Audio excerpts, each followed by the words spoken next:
Hello dear students, मैं हूं आपके वीटू सर और आप देख रहे हैं यूट्यूब चैनल सुगम गणित। और इस सुगम गणित में आज मैं आपका क्लास लूँगा क्लास 8 के सुगम गणित से सुगम मैथ, जिसमें चैप्टर का नाम है अंक गणित और ये चैप्टर नंबर 10 है अंक गणित। और इस अंक गणित का कुछ फार्मूलाज हैं, कुछ थ्योरी हैं, उसके बारे में सबसे पहले हम बात कर लेते हैं और उसके बाद हम चलेंगे क्वेश्चन पे। तो देख लीजिए कि इसमें हम सबसे पहले बात करने वाले हैं वो लाभ और हानि। क्या बात करने वाले हैं? लाभ और हानि। अब यहाँ पर देख लेते हैं सबसे पहले लाभ किसको कहेंगे और हानि किसको कहेंगे। तो उसमें सबसे पहले हम जानते हैं लाभ। क्या जानते हैं? लाभ आखिर क्या होता है। तो इस लाभ में देख लीजिए क्या है, यदि हम किसी वस्तु को उसके क्रय मूल्य से अधिक मूल्य पर, अब आप क्रय मूल्य नहीं जानते होंगे कि क्रय मूल्य किसको कहेंगे, है ना। तो चलिए हम बात कर लेते हैं सबसे पहले क्रय मूल्य। तो यहाँ पर देख लीजिए क्रय मूल्य, इसको शॉर्ट में हम लोग क्रय मूल्य इस तरीके से हम लोग डिनोट करते हैं। शॉर्टकट में लिखने के लिए ये लंबा हो जाता है, तो इसको शॉर्ट करने के लिए हम लोग इस तरीके से क्रय मूल्य लिख सकते हैं। तो क्रय मूल्य सबसे पहले जान लीजिए कि क्या है, उसके बाद आपको समझ में आ जाएगा अच्छी वे में कि लाभ किसको कहेंगे, हानि किसको कहेंगे। तो यहाँ पर देखिए सबसे पहले क्रय मूल्य, जिस मूल्य पर किसी वस्तु को खरीदा जाता है उस मूल्य को उस वस्तु का क्रय मूल्य कहा जाता है। यानी कहने का अर्थ ये हो गया, यानी कि क्या कह रहा है, जिस मूल्य पर किसी भी वस्तु को खरीदा जाता है वो हमारे लिए वो क्रय मूल्य होता है, उस वस्तु के लिए वो क्रय मूल्य होता है। यानी सिंपल भाषा में अगर आप कहना चाहोगे तो सिंपल भाषा में ये कह सकते हो कि हम जिस किसी भी वस्तु को जिस मूल्य पे खरीदते हैं वो उस वस्तु का क्रय मूल्य कहलाता है। यानी अगर आप ऐसे भी नहीं समझ पाए हैं तो एक उदाहरण लेकर के आपको मैं बताता हूँ कि आप समझ जाएंगे अच्छी तरीके से। अब देख लीजिए उदाहरण क्या है। आप एक दुकान पे गए, दुकान पे जाने के बाद जो है एक बिस्कुट ले लिए, बिस्किट में का रेट है 5 रुपीज़। तो आपने दुकानदार को 5 रुपए की एक बिस्किट ली, तो उस बिस्किट का क्रय मूल्य जो होगा वो 5 रुपया होगा और उस दुकानदार के लिए वो विक्रय मूल्य हो जाएगा। ओके, आपके लिए वो क्रय मूल्य हुआ, दुकानदार के लिए विक्रय मूल्य होगा। यहाँ तक आप समझ में आया। यानी कि आप समझ जाइए ये मार्कर है, इस मार्कर का रेट है, यानी हमने दुकान से इसको मंगवाया 25 रुपए में, तो 25 रुपए हमने दुकान से लिया, तो 25 रुपया ये क्या हो गया, इस मार्कर का क्रय मूल्य हो गया। उसी 25 रुपया अगर दुकानदार की बात करें तो दुकानदार का वो क्या हो जाएगा, विक्रय मूल्य, क्योंकि वो विक्रय मूल्य मीन्स होता है बेचना। यानी सीधी सी बात समझिए, क्रय मूल्य क्रय करना यानी खरीदना, विक्रय करना यानी बेच देना। तो उसी तरीके से यहाँ पर विक्रय मूल्य का भी डिफिनेशन है। यहाँ पर देख लीजिए विक्रय मूल्य का, जिस मूल्य पर कोई वस्तु को बेची जाती है उसे उस वस्तु का विक्रय मूल्य कहा जाता है। यानी विक्रय मूल्य मीन्स बेचना, क्रय मूल्य मीन्स खरीदना। यानी आप कह सकते हो कोई एक ही वस्तु है, उस वस्तु अगर दुकानदार से रिलेटेड हो, अगर दुकानदार बेच रहा है तो विक्रय मूल्य होगा, अगर कोई ग्राहक उस वस्तु को खरीद रहा है तो वो क्रय मूल्य हो जाएगा। उम्मीद करते हैं आपको अच्छी तरीके से समझ में आ गया होगा।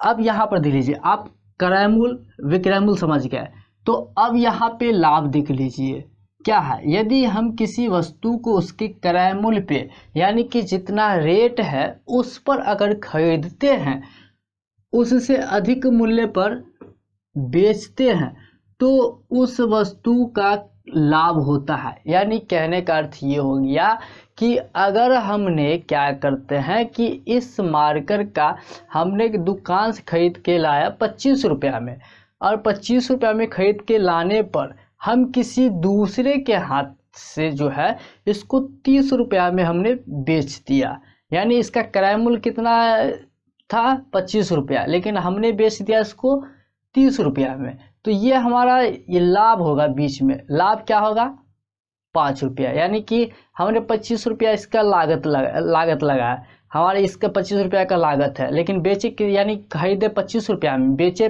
30 रुपया में, तो कितना का मतलब प्रॉफिट हो गया, लाभ हो गया 5 रुपये का, 5 रुपया हमारे जेब में है ना। तो इस तरीके से यहाँ पे कहा जाता है कि यदि हम किसी वस्तु को उसके क्रय मूल्य से अधिक मूल्य पर बेचा जाए, यानी कि वस्तु का जितना मूल्य है, जितना रुपया है, उस रुपया से अधिक रुपये में बेचते हैं, तो जितना अधिक रुपये में बेचेंगे वो हमारा लाभ होगा। किसी वस्तु का अगर मान लीजिए कि 10 रुपया रेट है, उस रेट से हमने क्या किया 12 रुपया में बेच दिया, तो 2 रुपया क्या होगा प्रॉफिट हो जाएगा, लाभ हो जाएगा। अगर 15 रुपया में बेचते हैं तो 5 रुपया लाभ हो जाएगा। तो इस तरीके से आप समझ में। अब हानि की बात करते हैं कि हानि क्या होता है। तो यहाँ पर देख लीजिए हानि को, यदि किसी वस्तु को उसके क्रय मूल्य से कम मूल्य पर बेचते हैं तो उस स्थिति में हमारा हानि होता है। यानी कहने का अर्थ ये हो गया कि हम कोई भी वस्तु को अगर दुकान से हम 15 रुपया में खरीद के लाते हैं, 15 रुपया में खरीदने के बाद उसमें बाय डिफ़ॉल्ट कुछ फॉल्ट आ गया, तो फॉल्ट आने के बाद जो है उसको हमने क्या किया कि 10 रुपया में ही किसी दूसरे के हाथे इसको बेच दिया।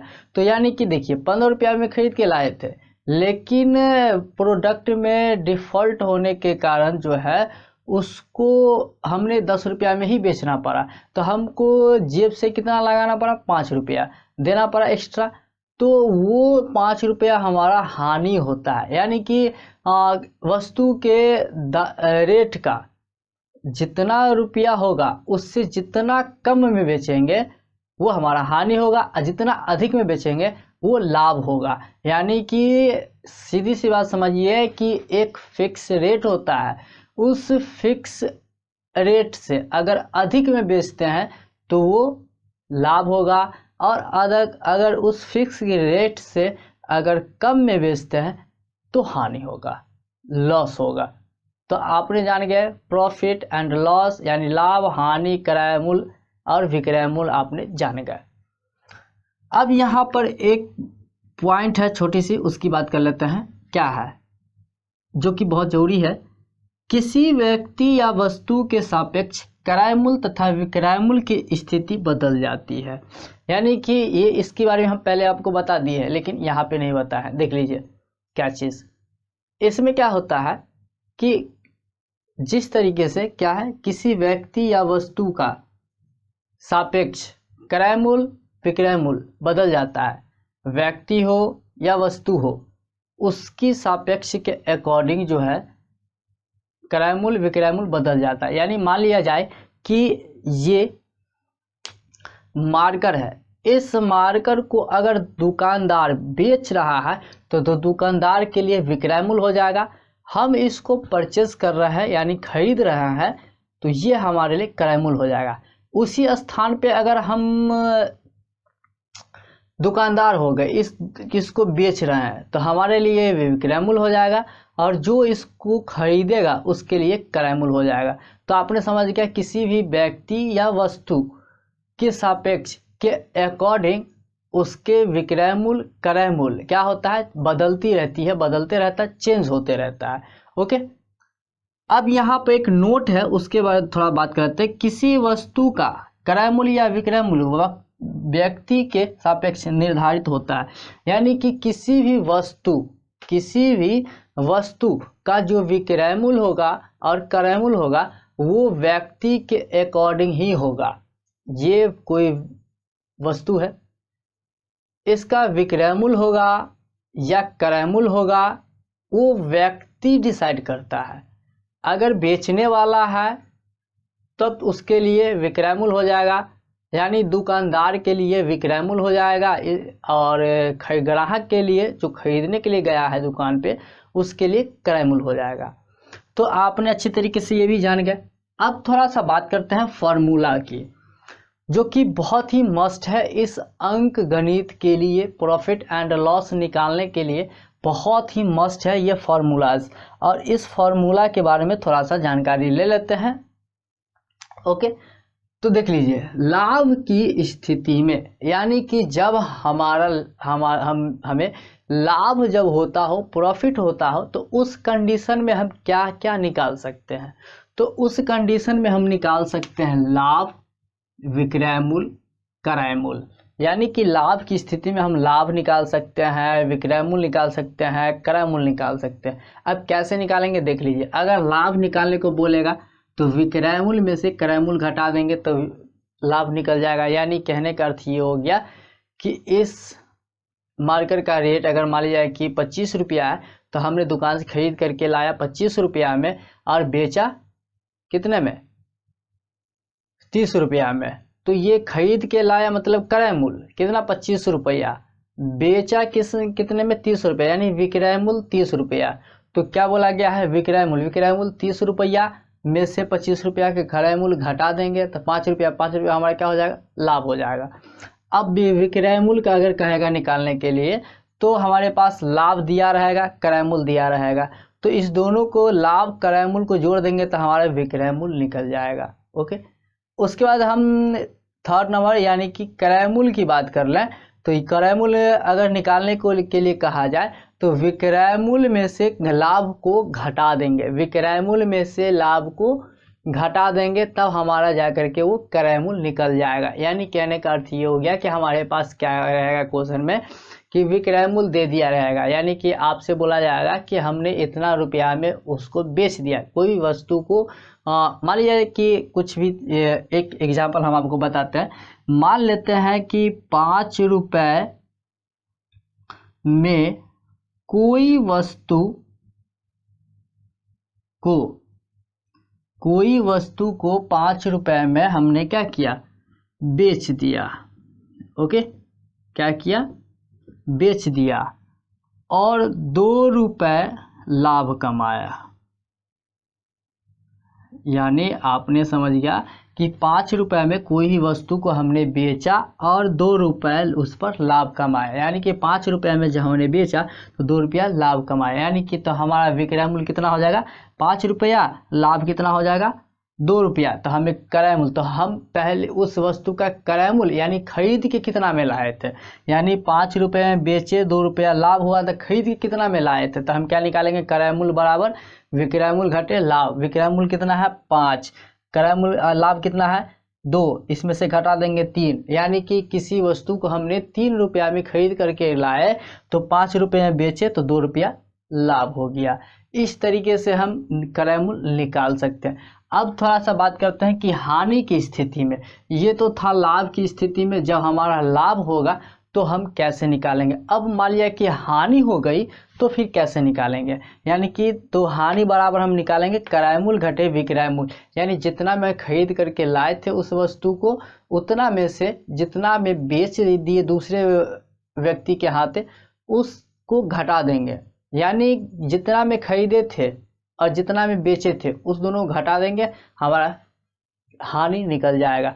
यानी कि मान लीजिए कि 5 रुपया में खरीद के लाए थे और उसको 2 रुपया में ही बेचना पड़ा, तो क्या करना होगा, क्रय मूल्य 5 रुपया होगा, खरीद के लाए थे, विक्रय मूल्य 3 रुपया में बेचना पड़ा, तो 5 में से 3 घटा देंगे, 2 रुपया हमारा क्या हो जाएगा, हानि हो जाएगी कि 2 रुपये कम करके हमने उस वस्तु को बेच दिया। अब दूसरा क्रय मूल्य अगर निकालना हो तो क्रय मूल्य निकालेंगे हानि प्लस विक्रय मूल्य, हानि जोड़ विक्रय मूल्य, हानि भी दिया रहेगा, विक्रय मूल्य भी दिया रहेगा, दोनों को क्या करेंगे, जोड़ देंगे, तो हमारा क्या निकल जाएगा, क्रय मूल्य। अब तीसरा बात करते हैं विक्रय मूल्य। विक्रय मूल्य अगर हानि की स्थिति में अगर निकालना कहा तो क्या कहेंगे, क्रय मूल्य घटे हानि निकाल लेंगे। जिस तरीके से यहाँ पे था क्रय मूल्य घटे लाभ, तो यहाँ पे हानि है लाभ नहीं है, तो क्रय मूल्य घटे हानि निकाल लेंगे। अब प्रतिशत में, मतलब लाभ की स्थिति में, हानि की स्थिति में हमने जान गए। अब अगर मान लिया कि कहे परसेंटेज में निकालने के लिए, यानी प्रतिशत में निकालने के लिए, तो फिर हम कैसे निकालेंगे। तो देख लीजिए प्रतिशत में लाभ या हानि को ज्ञात करना कैसे करेंगे। देख लीजिए प्रतिशत लाभ अगर बोलेगा निकालने के लिए तो हम निकाल सकते हैं लाभ गुने 100 बट्टा क्रय मूल्य, और ये प्रतिशत में टोटल आएगा हमारा जो भी है। इसको कैलकुलेशन करने के बाद जो भी आएगा वो परसेंटेज में आएगा। उसी तरीके से प्रतिशत हानि अगर बोले निकालने के लिए, लाभ निकालने के लिए तो समझ गया कि लाभ गुने 100 बट्टा क्रय मूल्य। अब हानि कहेगा निकालने के लिए प्रतिशत में, तो क्या निकालेंगे, हानि गुने 100 बट्टा क्रय मूल्य। क्या चीज़, हानि गुने 100 बट्टा क्रय मूल्य, और ये प्रतिशत में आएगा। अब मान लिया जाए कि लाभ दिया है, मतलब कि हमारे पास समझ आइए कि प्रतिशत में लाभ दिया हुआ है, हानि दिया हुआ है, सिर्फ और सिर्फ हमें बोल रहा है लाभ निकालने के लिए, हानि निकालने के लिए।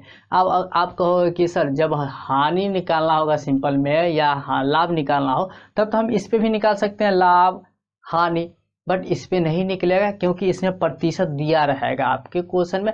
जिस तरीके से आप देख लीजिए ना, 5%, 6%, 50% या 100%, ये प्रतिशत इस तरीके से आपके क्वेश्चन में दिया रहेगा। ओके, तो उसके बाद जो है यहाँ पे निकालेंगे लाभ।